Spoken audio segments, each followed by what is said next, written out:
యెషయా గ్రంథం 44వ అధ్యాయం 22వ వాక్యంలో రాయబడిన మాట ఏమిటంటే, నేను మిమ్మల్ని విమోచించి ఉన్నాను అంటున్నాడు.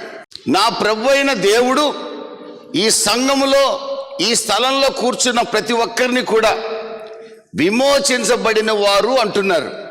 ఎలా విమోచించానంటున్నాడో తెలుసా? 1 పేతురు 1:18, 19, 20 వాక్యాల ప్రకారం గొర్రెల రక్తం కానీ, మేకల రక్తం కానీ, కోడెల రక్తం కానీ మిమ్మల్ని పరిపూర్ణంగా విమోచింపలేకపోయాయి. లేవియాకాండం 17వ అధ్యాయం ప్రకారం రక్తములో ప్రాణమున్నది గనుక రక్త ప్రోక్షణ ద్వారానే ప్రాణమున్న ఒక మనిషికి పాపక్షమాపణ కలుగుతుంది.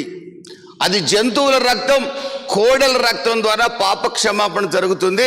That is temporary. అది కేవలము తాత్కాలికమైనది మాత్రమే.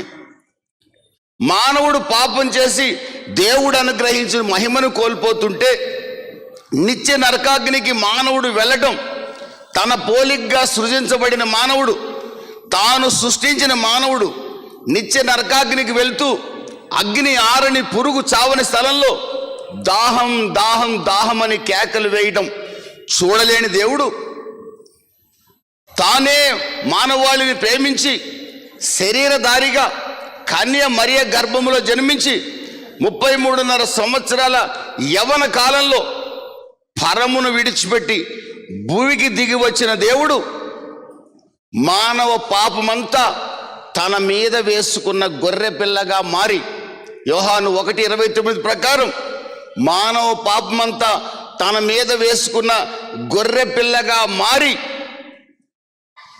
కోడెల రక్తం, మేకల రక్తం తన ప్రజల్ని పాపం నుండి శాశ్వత విమోచన కల్పించలేదని ఎరిగిన దేవుడు హెబ్రీ 9:22 ప్రకారం పరిశుద్ధ రక్తం ఒక్కటే మానవుణ్ణి పాపము నుండి శాశ్వతంగా విడుదల కలగజేస్తుంది.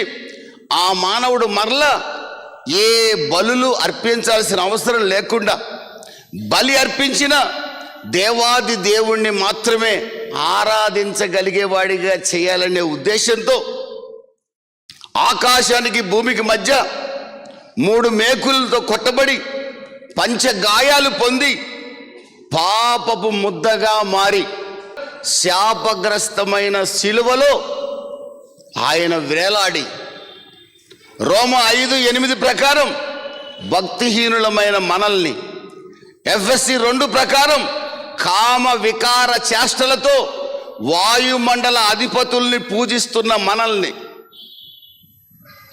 నా ప్రభువైన యేసుక్రీస్తు పవిత్రుడు, నిర్దోషి, నిష్కల్మషుడు, పాపులలో చేరని ప్రధాన యాజకుడు. హెబ్రీ 4:15 ప్రకారం శోధింపబడ్డాడు కానీ పాపము లేనివాడిగా ఉన్నాడు. యోహాను సువార్తలో అంటున్నాడు, నాలో పాపం ఉన్నదని మీలో ఎవడైనా రుజువు చేయగలడని సవాలు చేశాడు. ఏ పాపము లేని పావనమూర్తి, జన్మ కర్మ పాపాలు లేనివాడు, సుచరిత్ర కలిగిన యేసు వదకు తేబడిన గొర్రె పిల్లవలే మన పాపాలను తన మీద వేసుకొని సురూపమైనను సొగసైనను లేనివాడిగా మారి, వ్యసనాక్రాంతుడిగా తృణీకరించబడిన వాడిగా మారి, నలగగొట్టబడి మానవ పాపాన్నంతా తాను భరించి మరణించి పాతి పెట్టబడి పునరుద్ధానుడై తిరిగి లేచి ఈ సంఘములో ఉన్న మనందరినీ ఆయన విమోచించానని ఆయన చరిత్ర ఒకసారి మనకు తెలియజేస్తున్నాడు. చప్పట్లు కొట్టి ప్రభువు నామాన్ని కనపరుచుకుందాం. దేవునికి మహిమ కలుగును గాక. మరణం ఆయన్ని బంధించి ఉంచలేకపోయింది. మరణమా నీ ముల్లెక్కడా? మరణమా నీ విజయం ఎక్కడా? మరణపు ముళ్ళును విరిచిన నజరేయుడైన యేసు పాపపు దాసత్వం నుండి, మరణ భయము నుండి మానవాళిని విడిపించుటకు భూమికి దిగి వచ్చిన యేసు మన కులం చూడలా, మన మతం చూడలా, మన రంగు చూడలా, మన దేశం చూడలా, మన గ్రామం చూడలా. రక్తం చిందించిన యేసుని ఎవరైతే సమీపిస్తారో ఉచితంగా ఆయన మన పక్షంగా విమోచన కార్యాన్ని నిర్వర్తించాడు. దేవునికి స్తోత్రం కలుగును గాక. హల్లెలూయా. నీతిమంతుడు లేడు, ఒక్కడు లేడు. ప్రతి వాని గొంతుక తెరచిన సమాధి. ప్రతి ఒక్కడు పాపం చేసి సమాధానం, సంతోషం, ఆరోగ్యం, ఆశీర్వాదం కోల్పోయాడు. నా తండ్రి అయిన దేవుడు తన కుమారుడైన యేసుక్రీస్తుని కరుణాధారంగా అనుగ్రహించి మనల్ని విమోచించాడు. ఈ రోజున మనందరము విమోచించబడిన వారము. దేవునికి స్తోత్రం కలుగును కాక. హల్లెలూయా. విమోచించబడిన వారి లక్షణం ఏమిటో తెలుసండి?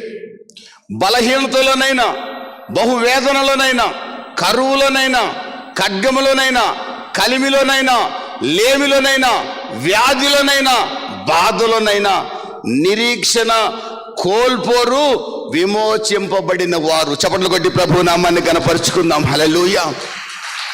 ప్రభు మాట్లాడుతున్నాడు.